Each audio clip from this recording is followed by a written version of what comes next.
अस्सलाम वालेकुम my YouTube family. आप लोग कैसे हैं? आशा करती हूँ आप लोग अच्छी होगी और मैं भी बिल्कुल ठीक ही हूँ। तो आज मैं बना रही हूँ फिश करी। वो ये एक समुद्री फिश है, मेरे हस्बैंड लेकर आई थी, तो मैं आज इसका ही रेसिपी आप लोगों के साथ शेयर करने वाली हूँ। तो मैंने सबसे पहले फिश को निकाल लिया और उसे धोकर अच्छे से धो लिया और हल्दी और नमक मिलाकर थोड़ी देर के लिए रख देंगे। उसके बाद मैं फिश को फ्राई कर लेंगी। ये जो फिश है ना, उसे फ्राई करने में बहुत ज़्यादा दिक्कत होती है, मतलब बहुत ज़्यादा चटकती है। तो मुझे इतना डर लग रहा था, आप लोग देखिए मैं कैसे इसको फ्राई कर रही थी। मुझे बहुत डर लग रहा था, जो तेल है ना उससे बस अपने मोबाइल पे भी आ रहा था, कैमरे पे भी आ रहा था। तो देखिए ना मैं कैसे उसे फ्राई करती हूँ। उसे फ्राई करने में मुझे बहुत डर लगा था। तो मैंने सबसे पहले तेल को गरम कर लिया, अच्छे से गरम किया, फिर भी इतना सटकने लगा था। देखिए देखिए ये देखिए कैसे सटक रहा था। देखिए मुझे तो डर लग रहा था कैसे सटक रहा है।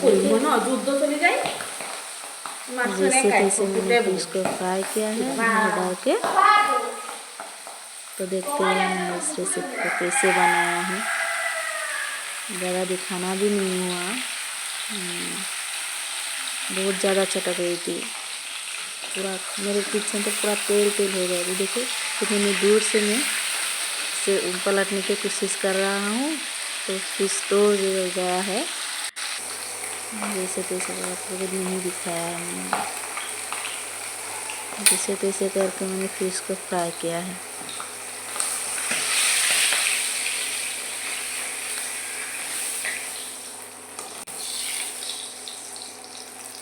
चलिए अब मैं रेसिपी स्टार्ट करती हूँ। देखते रहिए आप लोग।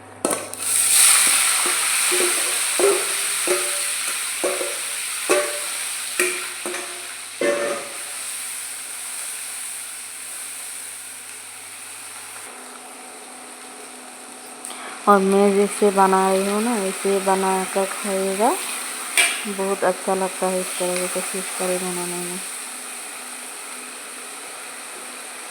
बहुत अच्छा लगता है। एक बार ट्राई करके ज़रूर देखिएगा।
बिस्मिल्लाह।